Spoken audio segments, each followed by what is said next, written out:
Vas-y. Bon, moi j'y vais. Bonjour, donc on va procéder à la vérification du camion pour le permis poids lourd. Bon, allez les gars.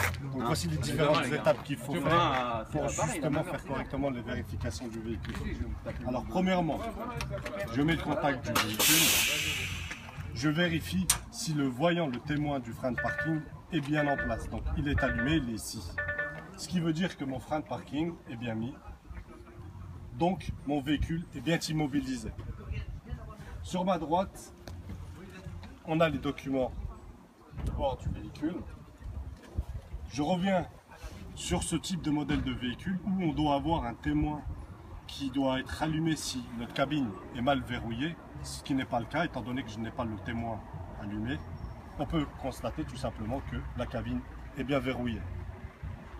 Ensuite, je reviens sur ma droite, je peux mettre mes feux de détresse, allumer mes feux de position croisement et j'invite l'inspecteur à descendre du véhicule pour tout simplement continuer les vérifications extérieures du véhicule.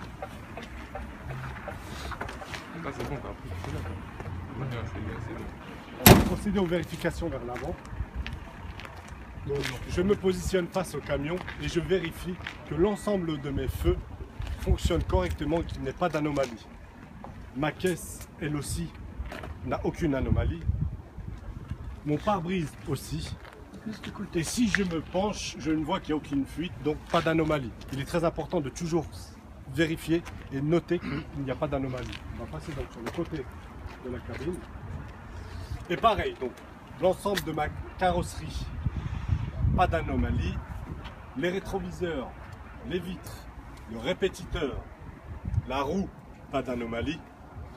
Nous avons ici donc la plaque de tare avec une hauteur de 3,80 m, le poids vide de 8 tonnes 910, un PTAC de 19 tonnes 200, la largeur du véhicule de 2,55 m et la longueur du véhicule de 10,715 m. On va procéder donc à la vérification côté droit du véhicule maintenant. L'ensemble de ma carrosserie, les feux orangés ainsi que ma roue ne présentent aucun problème, donc pas d'anomalie. Je vais enfin maintenant me diriger vers l'arrière. Je vais vérifier l'ensemble de mes feux, la carrosserie, pas d'anomalie. Je vais donc ouvrir maintenant le camion, vérifier l'échappement, dire simplement qu'il est bien rangé, bien dispatché, que la répartition des poids est bien faite et surtout qu'il n'y a pas d'anomalie.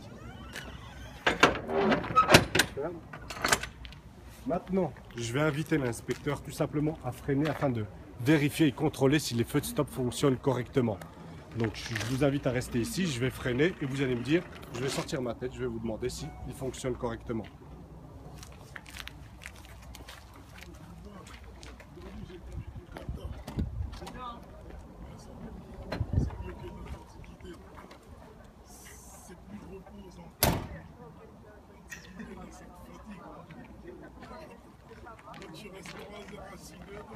Est-ce que mes feux de stop fonctionnent correctement?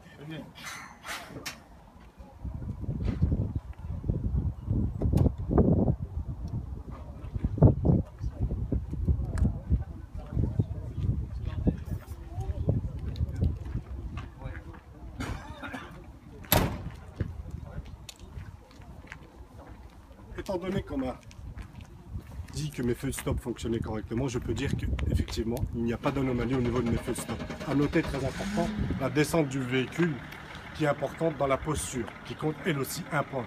Donc, bien commencer par la main gauche, ensuite descendre son pied gauche, se retourner et continuer la descente.